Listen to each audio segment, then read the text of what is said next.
Hello welcome students, আশা করি তোমরা সকলেই খুব ভালো আছো। জ্ঞানজ্যোতি কোচিং সেন্টারের পক্ষ থেকে তোমাদের সবাইকে আরো একবার স্বাগত। তো আমি মীরা ম্যাম, আমি আজ তোমাদের যে টপিকটা নিয়ে আলোচনা করবো, ধরো খুব সুন্দরভাবে স্ক্রিনে কিন্তু দেওয়াই আছে। বাংলা ছোট গল্পে মানিক বন্দ্যোপাধ্যায়, বিভূতিভূষণ বন্দ্যোপাধ্যায় যে রয়েছে তাদের যে অবদান আছে সেই অবদান সম্পর্কে কিন্তু আজকে ক্লাসে আমি তোমাদের সঙ্গে আলোচনা, ঠিক আছে? দেখো, ক্লাসের আলোচনার বিষয় শুরু করার আগে খুবই একটা গুরুত্বপূর্ণ ইনফরমেশন তোমাদেরকে জানিয়ে দিয়ে যায়। তোমরা যা যা ভাবছো এই সেমিস্টার আমাদের সঙ্গে অনলাইন ক্লাস বা নোটসের জন্য যোগাযোগ করবে, তাদেরকে বলে দিয়ে দেখো বোর্ডের কর্নারে এখানে দুটি নাম্বার দেওয়া আছে। এই নাম্বার দুটি হচ্ছে আমাদের Gyanjyoti coaching centre official helpline number. যে কোনো একটি নাম্বার মধ্যে কল করে নিয়ে কিন্তু আমাদের সঙ্গে যোগাযোগ করে নিতে পারবে। তার সঙ্গে এই যে কোর্স ফি জায়গাটা একটু ভালো করে মন দিয়ে দেখবে।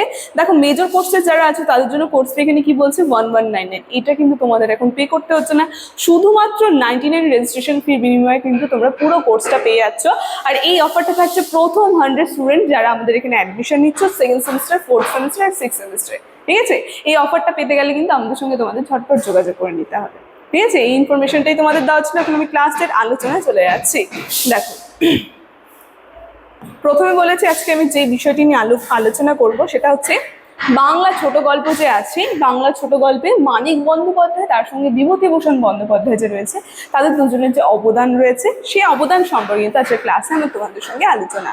দেখো কি বলছে, বাংলা ছোট গল্পে মানিক বন্দ্যোপাধ্যায় ও বিভূতিভূষণ বন্দ্যোপাধ্যায়ের ভিন্ন ভিন্ন ধারায় শ্রেষ্ঠত্ব অর্জন করেছে। তো আমরা দেখতেই পাচ্ছি বাংলা ছোট গল্প যে রয়েছে এই জায়গায় এই যে দুটো নাম রয়েছে বিভূতিভূষণ বন্দ্যোপাধ্যায়, মানিক বন্দ্যোপাধ্যায়, এরা কিন্তু দুটাই একটা ভিন্ন ভিন্ন ধারায় কিন্তু তারা বাংলা যে সাহিত্য রয়েছে তার মধ্যে কিন্তু আর কি খ্যাতি লাভ করেছে, ঠিক আছে? যেখানে মানিক বন্দ্যোপাধ্যায়, দেখো তার সালটা এখানে দেওয়া রয়েছে কোন সময় অবধি তিনি ছিলেন, ঠিক আছে, বাংলা সাহিত্যে, যেখানে 1908 থেকে 1956। বাস্তববাদ, মানুষের আদিম প্রকৃতি, আদিম প্রবৃত্তি ও সমাজ সচেতনার যে রয়েছে, যেমন প্রাগৈতিহাসিক যে রয়েছে সেই প্রাগৈতিহাসিক বিষয়ের মাধ্যমে গল্পে নতুন মাত্রা যোগ করেন। তাহলে আমরা দেখতে পাচ্ছি তিনি কোন বিষয় নিয়ে এই যে বাংলা ছোট গল্প যে রয়েছে বা বাংলা সাহিত্যে তিনি অবতীর্ণ হয়েছেন, তার মেইন বিষয় ছিল মানুষের যে বাস্তববাদ যে দিকটা রয়েছে সেই দিকটা তুলে ধরা এবং সমাজে যে সমস্ত কুসংস্কারগুলো চলছে তার বিরুদ্ধে প্রতিবাদ করা, মানুষকে সচেতন করা এবং প্রাগৈতিহাসিক যে রয়েছে এই জায়গাটা কিন্তু মেইন, এই বিষয়কে কেন্দ্র করে কিন্তু তিনি তার নতুন যে গল্প সেই মাত্রাগুলো কিন্তু গড়ে তুলেছিলেন, ঠিক আছে? যেখানে অন্যদিকে আমরা কি দেখতে পাচ্ছি, বিভূতিভূষণ বন্দ্যোপাধ্যায়, তার নামটা যে উঠে আসছে, এই বিভূতিভূষণ বন্দ্যোপাধ্যায় যে সময়টা অবধি ছিলেন এখানে দেওয়া আছে, তিনি যেই জিনিস নিয়ে এই যে বাংলা গদ্য সাহিত্যে বা বাংলা সাহিত্যে তিনি অবতীর্ণ হয়েছে সেই বিষয়গুলো রয়েছে প্রকৃতি প্রেম এবং সাধারণ মানুষের যে সহজ সরল জীবন ও রোম্যান্টিক কল্পনার মাধ্যমে, যেমন আমরা দেখতে পাচ্ছি তার লেখা একটা ছোট গল্প কুইমাচা, এই গল্পের মাধ্যমে আর কি অন্যান্য শিল্পী দেখতে পাচ্ছি, ঠিক আছে? তো বিভিন্ন বিষয় বলা যায়, মানুষ যে রয়েছে, মানুষের যে প্রকৃতি প্রেম, তার সঙ্গে সাধারণ মানুষের যে সহজ সরল জীবন, খুব সুন্দরভাবে কিন্তু একটা উদাহরণ এখানে দিয়ে দিয়েছে কুইমাচা। এই ছোট গল্পের মধ্যে কিন্তু আমরা দেখতে পারবো এগুলো বিষয়গুলো কিন্তু তিনি খুব সুন্দরভাবে ফুটিয়ে তোলেন, ঠিক আছে? দেখো, তারপরে যে রয়েছে তাদের যে অবদান রয়েছে, প্রথমে চলে আসি মানিক বন্দ্যোপাধ্যায়, তার যে বিষয়গুলো রয়েছে সেগুলো নিয়ে আলোচনা করি। দেখো কি বলছে, প্রথম পয়েন্ট পয়েন্ট করে করে আলোচনা করছি। বাস্তববাদী চেতনা, একটুক্ষণ আগে তোমাদেরকে বললাম আমি, বাস্তববাদী যে চেতনা রয়েছে এই বিষয়টিকে নিয়ে কিন্তু তিনি বাংলা সাহিত্যের জগতে এসেছেন এবং যেখানে আমরা দেখতে পাচ্ছি মানিক বন্দ্যোপাধ্যায় কল্লোল যে রয়েছে, কল্লোল যুগের লেখক হিসেবে রোম্যান্টিকতা ছেড়ে মানুষের যে ক্ষুধা, যৌনতা ও গ্লানিময় জীবন যে রয়েছে তার কঠোর বাস্তব রূপকে কিন্তু ফুটিয়ে তোলেন তিনি তার আর কি বিভিন্ন যে ছোট গল্প রয়েছে বা বাংলা সাহিত্যের মধ্যে, ঠিক আছে? পরের পয়েন্টে কি বলছে, প্রাগৈতিহাসিক ও আদিমতা, তার প্রাগৈতিহাসিক গল্পগ্রন্থে যেখানে আমরা দেখতে পাচ্ছি ভিক্ষুক চরিত্রের মাধ্যমে মানুষের যে আদিম হিংস্রতা ও বাঁচার লড়াইকে ফুটিয়ে কিন্তু তুলেছেন, যেই কারণে কিন্তু আমরা দেখতে পাচ্ছি তাদের নামগুলো কিন্তু ভিন্নভাবে উঠে আসছে, তারা বাংলা গদ্য সাহিত্যে কিন্তু একটা বিশেষ দক্ষতায় পরিচয় দিয়েছে। এবং পরের পয়েন্টে কি বলছে, মনস্তাত্ত্বিক বিশ্লেষণ, মানুষের আচরণের পেছনে যে কারণ, তার সঙ্গে জটিল যে মনস্তত্ত্ব তার বিশ্লেষণ তিনি করেছেন, ঠিক আছে?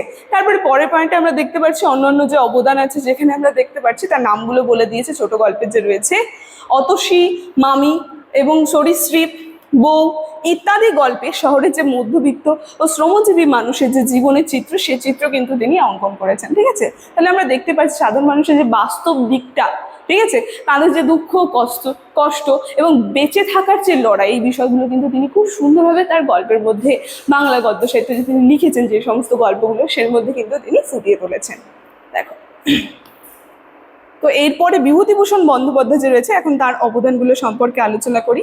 কি বলছে দেখো, এটা আমি পয়েন্ট করে করে তোমাদেরকে বলে দিচ্ছি। দেখো, প্রথম কি বলছে, বাংলা ছোট গল্পে বিভূতিভূষণ বন্দ্যোপাধ্যায়ের অবদান, যেখানে আমরা দেখতে পাচ্ছি তার মেইন বিষয়, যে বিষয়কে নিয়ে তিনি তার গল্পগুলো লিখেছেন, যেখানে রয়েছে প্রকৃতি ও মানব জীবন যে রয়েছে, এই বিষয় নিয়ে কিন্তু তিনি তার আর কি এই গল্প বা বাংলা গদ্য সাহিত্যে কিন্তু প্রবেশ করেছে। প্রথম পয়েন্টে কি বলছে, সেটাই বলছে কিন্তু প্রকৃতি ও মানুষ, যেখানে বিভূতিভূষণ বন্দ্যোপাধ্যায়ের গল্পে গ্রামীণ প্রকৃতি ও মানুষের যে অবিচ্ছেদ্য অংশ, এবং তার গল্পে প্রকৃতির যে রূপ, গন্ধ, শব্দ, সেগুলো কিন্তু জীবন্ত হয়ে উঠেছে। তাহলে আমরা দেখতে পাচ্ছি প্রকৃতির প্রতি যে একটা প্রেম, সেই প্রেমকে কিন্তু খুব সুন্দরভাবে তিনি ফুটিয়ে তুলেছেন তার গল্পের মধ্যে। পরের পয়েন্টে কি বলছে, সহজ সরল জীবনচিত্র।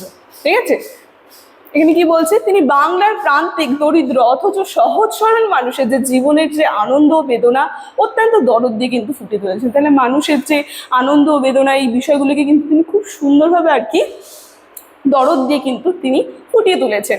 যেখানে পুঁইমাছা, একটুক্ষণ আগে তোমাদেরকে বললাম, তার একটা বিখ্যাত ছোট গল্প রয়েছে পুঁইমাছা, সেখানে আমরা দেখতে পাচ্ছি সেই গল্পের মধ্যে তার মানবিক যে দৃষ্টিভঙ্গি, সেটা কিন্তু অনন্য দৃষ্টান্ত কিন্তু তিনি দিয়েছেন। পরের পয়েন্টে কি বলছে, রোম্যান্টিকতা ও বিষাদ, তার গল্পে প্রকৃতির মাঝে এক ধরনের রোম্যান্টিকতা ও বিষাদের সুর মিশে আছে। ঠিক আছে, যেখানে আমরা দেখতে পাচ্ছি দুটো সুর যে রয়েছে, ঠিক আছে, রোম্যান্টিক তার তার পাশাপাশি বিষাদ, এই দুটি সুরকে মিলিয়ে কিন্তু তিনি একটা নতুন সুর গড়ে তুললেন, এবং যেটা আমরা দেখতে পাচ্ছি পাঠকের হৃদয় কিন্তু আরো মুগ্ধ করে তুলতো।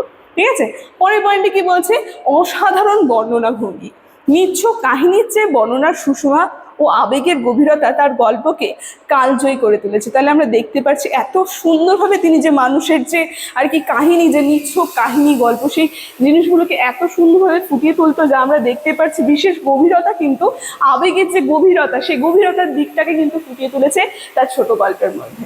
ঠিক আছে, তারপরে দেখো কি বলছে, তাহলে উপসংহারে আমরা সবশেষে বলতে পারি যে মানিক বন্দ্যোপাধ্যায় যেখানে সমাজে নিচু স্তরের মানুষের চেতনার্থ বাস্তবতার কঠোর চিত্র তুলে ধরেছেন। তাহলে আমরা দেখতে পাচ্ছি তিনি যে দিকটা নিয়ে তিনি আর কি এসেছিলেন বাংলা সাহিত্যের মধ্যে, মানুষের যে বাস্তব দিকটা, ঠিক আছে, তাদের যে বেঁচে থাকার লড়াই, সেই জিনিসটা নিয়ে কিন্তু তিনি বাংলা গদ্য সাহিত্যের মধ্যে প্রবেশ করেছেন। সেখানে আমরা দেখব বিভূতিভূষণ বন্দ্যোপাধ্যায় সেখানে প্রকৃতির মাঝে মানুষের যে জীবনের সহজ ও মানবিক দিকটি, সেটিকে কিন্তু অন্বেষণ করেছেন। দুজনেই নিজ নিজ ধারায় বাংলা ছোট গল্পে সমৃদ্ধিতে অনন্য অবদান কিন্তু রেখেছেন। তাহলে আমরা দেখতে পাচ্ছি তারা কিন্তু বিশেষ দক্ষতার পরিচয় দিয়েছে নিজেদের একটা ভিন্ন সুরের মাধ্যমে। ঠিক আছে, তো এই যে টপিকটা নিয়ে আছে ক্লাসের আলোচনা কিন্তু আমার এতটাই ছিল। আলোচনাটা আমি এখানেই শেষ করছি। ভিডিওটি শুরু থেকে শেষ অবধি দেখার জন্য থ্যাংক ইউ।